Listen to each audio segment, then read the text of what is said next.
Let's do this thing. All right. Hello, Zoom friends. Thanks for being here. This is me, Caroline.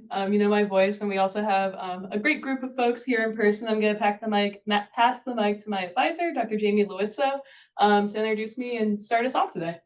Good morning, everybody. So great to see so many of you on Zoom and in the room. Thank you all for coming.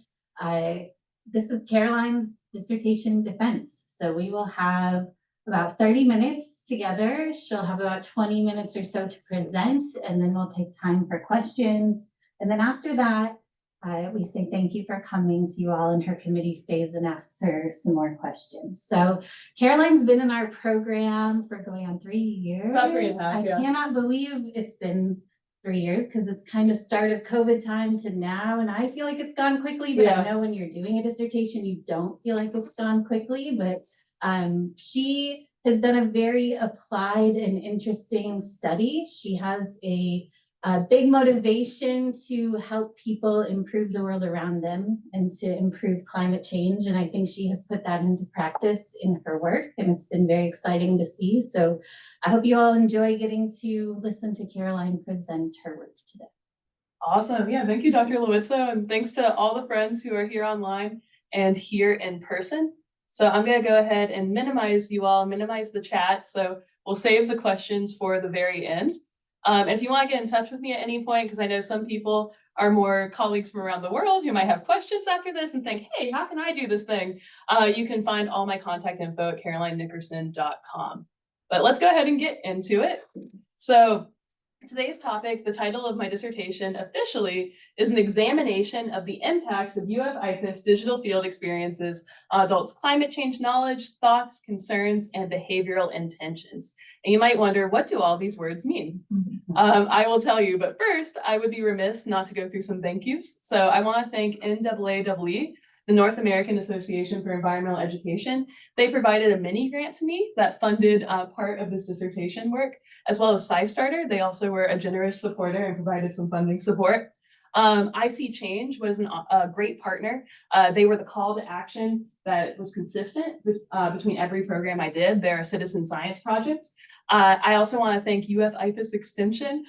The extension agents I worked with were so inspiring and taught me so much, and they co-led each program with me. And two of the extension agents also looped in public servants from their local city governments, which was really a special experience as well. And then, of course, we got Streaming Science. That's a project my advisor, Dr. Jamie Lewitzo, runs at the University of Florida, and also has participation from other institutions, all about science communication. And they're the host for the recordings of my digital field experiences. Then last, but certainly not least, I want to thank my department, the Department of Agricultural Education and Communication at the University of Florida. And for those watching who have questions about my department and the programs it offers, don't be shy about getting in touch after the program as well. So I also want to do some personal thank yous. So I want to thank my committee. So we have Dr. Jamie Lewitzo, my chair. We have Dr. Lisa Lundy, Dr. Laura Warner, and Dr. Matt Jacobs. For those of you who aren't as familiar with how graduate school works, these are basically the team who help review my research instruments, who hold me accountable to make sure I'm doing a good job. Then we also got the extension experts and local government public servants who co-led the DFEs. I know some of them are in the audience today. I'm very, very grateful for them. We have all the DFE participants. These were people from the featured county, but also from elsewhere who were just curious about what folks in Monroe County were doing to mitigate climate change, for example, are people who maybe visit Sarasota very frequently and want to learn more about it. So thank you so much, those DFE participants who joined us and learned with us during the programs themselves. I also want to thank my friends and family who you can see up on the screen. They served as camera people and were an integral part of the programs themselves. So the official purpose of this study, it's an explanatory mixed method study. So that basically means that you have a quantitative portion, a survey that is further explained by the qualitative portion. And I wanted to explore digital field experiences, DFEs, I'll define those in a second, in partnership with Extension in Florida. I wanted to see if they could prompt members of the general public to learn about environmental problems and climate change, contextualizing these issues in their own lives. And then I wanted to see if they increased knowledge, changed thoughts and concerns about these issues, and potentially led to behavior change. So whenever you're about to embark on a big study like this, you want to look at what other people have done. to see what gaps exist and how you can improve on the work potentially, or just push it forward. So first things first, climate change is a clear problem, and more educational programming about it is needed. Don't take it from me, take it from the United Nations. And multiple scholars have identified Extension as a partner that could provide that programming about climate change to the communities that they serve. Extension agents, however, may not feel comfortable with climate change communication specifically, or even the communications aspect of their role generally, when they're responsible for transmitting educational information to people. So DFEs, these digital field experiences, they've been identified as a method that Extension could use to engage their communities to communicate about these important topics. This study pioneered them to communicate about climate change. So what's a DFE? I've been saying this word a lot.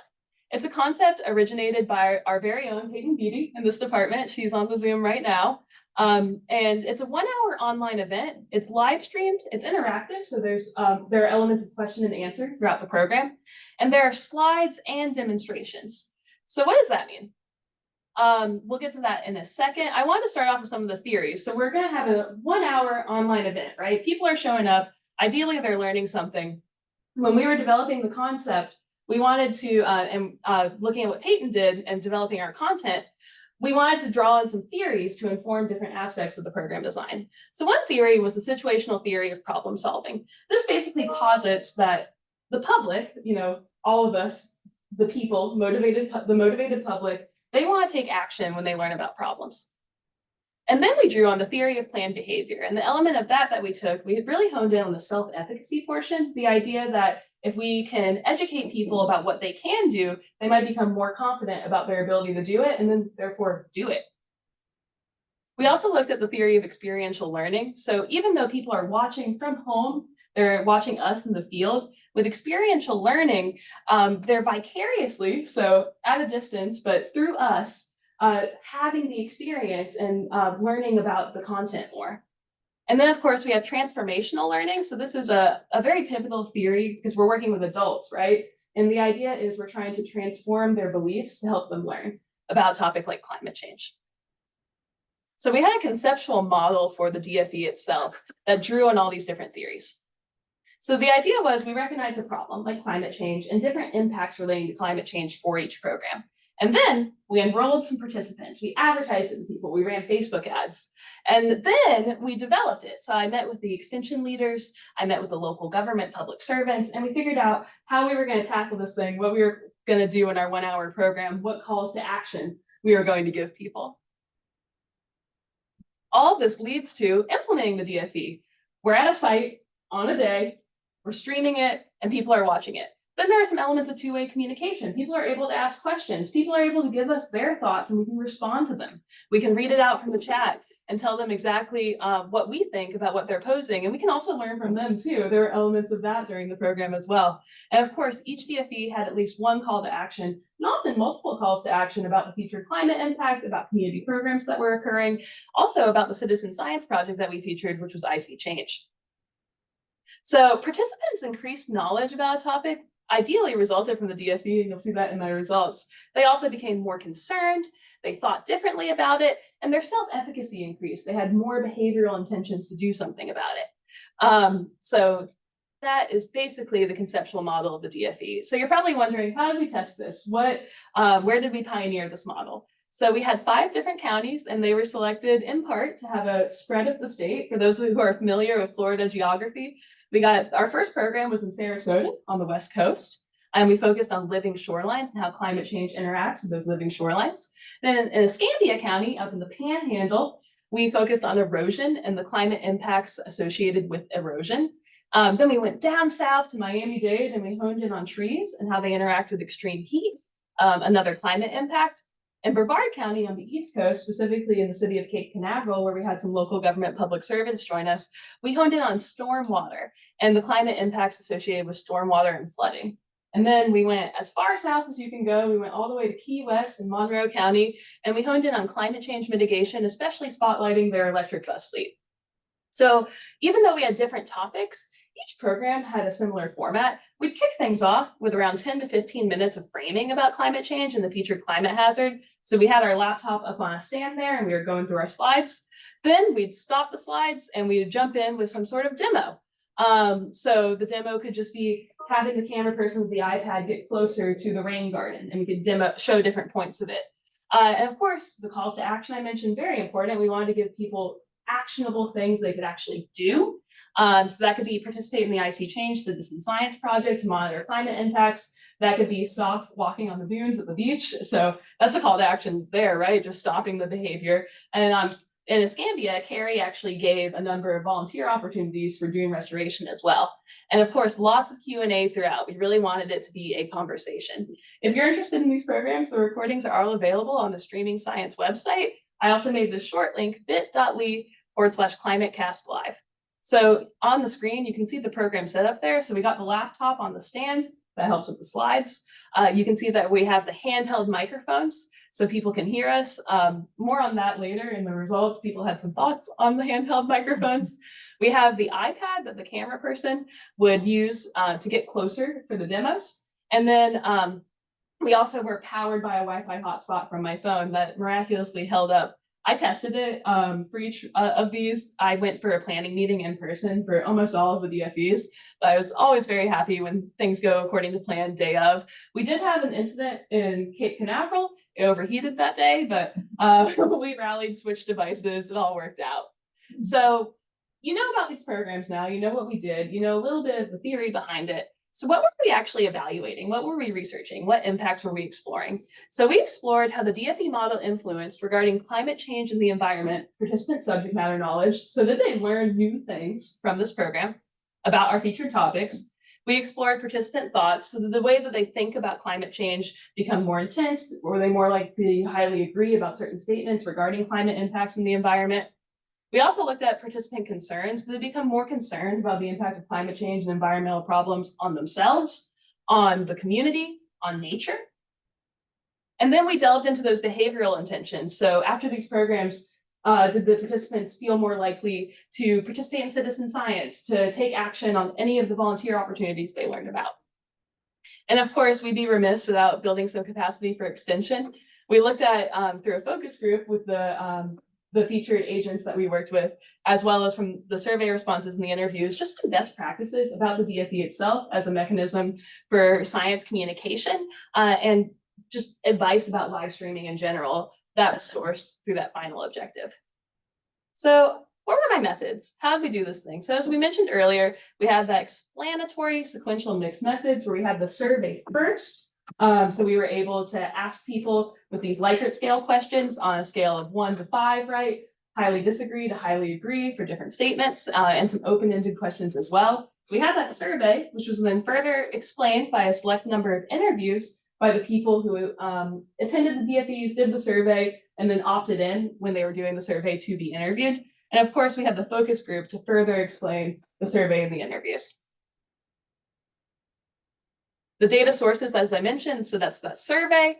So it's a post-retrospective survey. So what does that mean? So we were asking people after the fact to talk about how they felt before and after. So they were comparing themselves at a point in time. That is a lot better, in my view, than doing a pre and a post test, because people are less likely to drop out. There's actually less bias when people respond in that way. And we pulled from some scales, which are existing sets of survey questions that have been validated by other researchers. Then we had those interviews. The questions that we asked in the interviews were informed by the theories that we drew from for this particular dissertation. And then the focus group, which was informed by the situated experiences of those extension agents and was really about the model itself of the DFE. So how do we analyze it? So we did some statistics. So we did statistical tests and we created some index variables, and I'll explain what those are in a second. We made sure that those index variables were reliable, meaning they were good measures through the Cronbach's alpha test. We did our pre and post test with the leukoxic side rank. We did some tests of correlation, and we were able to compare different groups as well with that Kruskal-Wallis test. And the existing scales that we drew from were the awareness of consequences scale and the environmental concern scale. And then, of course, we did the qualitative analysis and deductive and inductive coding for common themes.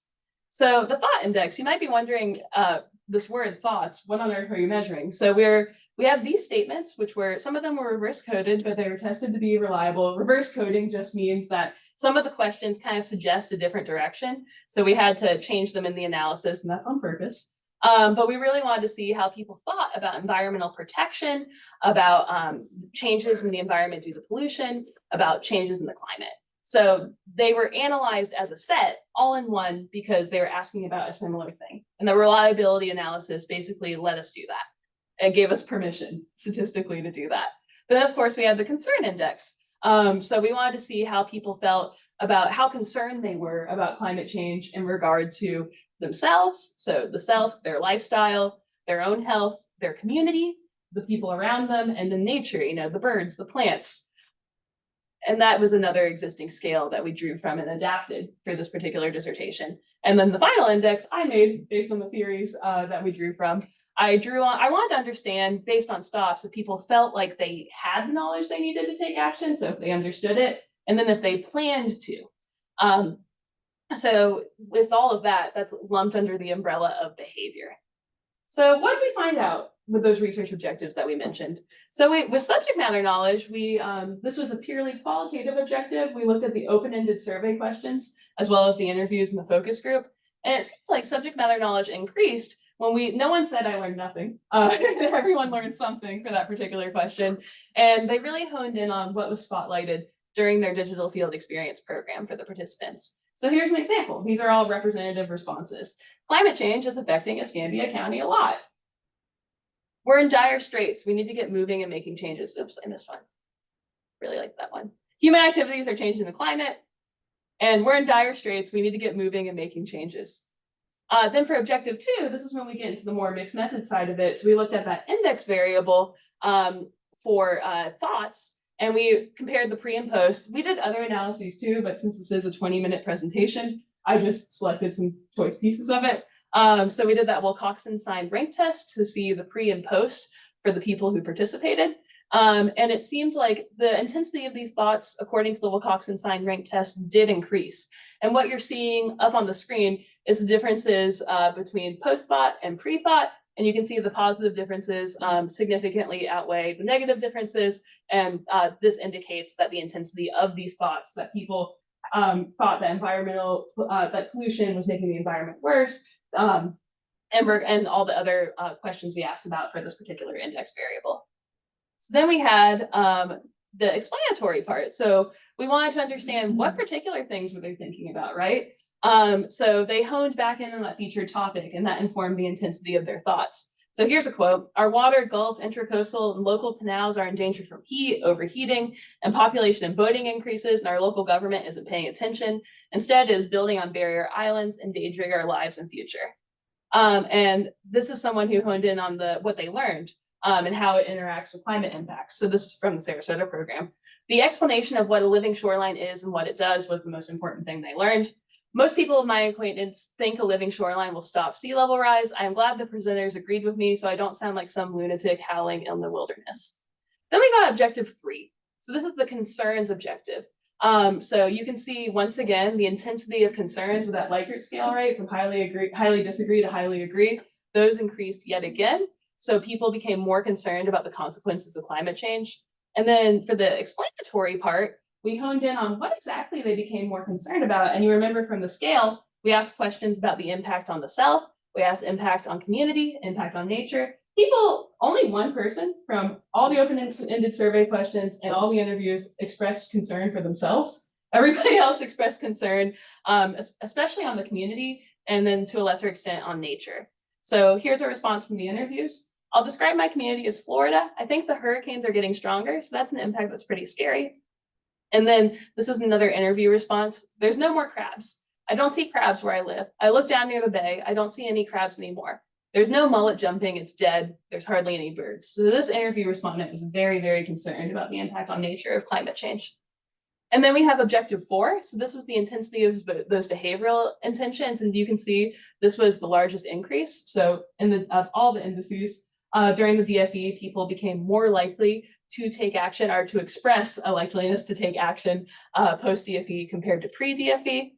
And they, especially as we learned from the qualitative portion, they wanted to take action about what they learned about. So here's a response from the open-ended survey questions. When asked what they were going to do after the program, the respondent said, helping to bring awareness to others in my life and to personalize for them to perhaps be more interested in learning more as well. So they plan to disseminate the information. And that's a variable from the STOPS theory, the situational theory of problem solving, the idea of disseminating information about a topic. And then someone said in the survey responses, I will be more inclined to contact UF Extension with questions about the environment. Another survey response, I liked finding out that I can get all the citizen science stuff in one place, not to continue to try and hunt for it. So you can see this person is delving into science based on these programs. I will take to heart what one of the presenters said, pick one thing and practice it. I feel kind of overwhelmed on what to do, so I will contact my local extension office to see what's a good focus for us in the mountains. And this attendee actually went to the Monroe program, so it's pretty interesting that they're in the mountains and watching what's going on in Key West. So for objective 5, when we're thinking about this as a communication instrument, the DFE, overall, participants and facilitators, we learned this from the survey, the interviews, and the focus group, they were satisfied with the DFE and thought it was effective, though there were some issues with sound quality. So this was a representative response. The webinar was awesome, no issues when I asked what could be improved. I think it was very good, and I learned something, which is a good thing. I think they were inspiring. This was from the interviews. The they she was referring to was the extension agents. I think they were inspiring to get people to think. But this was also a common response from the surveys and the interviews. The sound was hard to hear, and that just happens when you're in the field. But one thing I mentioned in the 5th chapter of my dissertation, we might want to explore, or maybe get the engineers on the case, develop better microphones to have out in the field. Even though we were using the best in class, when you're outside, there's wind. Sometimes the connection isn't always great. So definitely technology is something worth delving into for sure. So overall, the consensus, the synthesis of all this, we can think of DFEs, digital field experiences, those online live streams, live webinars, where there's Q&A, where there are demos out in the field. They're an effective climate change communication tool for extension agents based on the impact they had on participants. I also think the DFE model could be used by nonprofit professionals and environmental educators beyond extension to liven up their webinars, get outside, do something different, engage people, to enhance public communication program and communicate about climate change, knowledge, thoughts, concerns, and behavioral intentions. So if you want to give your community a call to action, if you know your community is concerned about something like sea level rise, and you're looking for an engaging, scalable way to do it to reach a bunch of people online, a digital field experience could be a good option for you. So thank you to everybody. I appreciate you. I had a lot of fun doing this, and I know I want to keep learning and growing. So I'm open to some feedback. If you all see ways that you could use this instrument or other research avenues for it, don't be shy about sharing it. But thank you, thank you, thank you. And once again, if you want to get in touch with me about any of these topics, you can go to carolinenickerson.com. So I'm going to stop sharing my screen here so I can get some questions. I think we also stopped the recording here. Thank you. I didn't think you were gonna. I was waiting.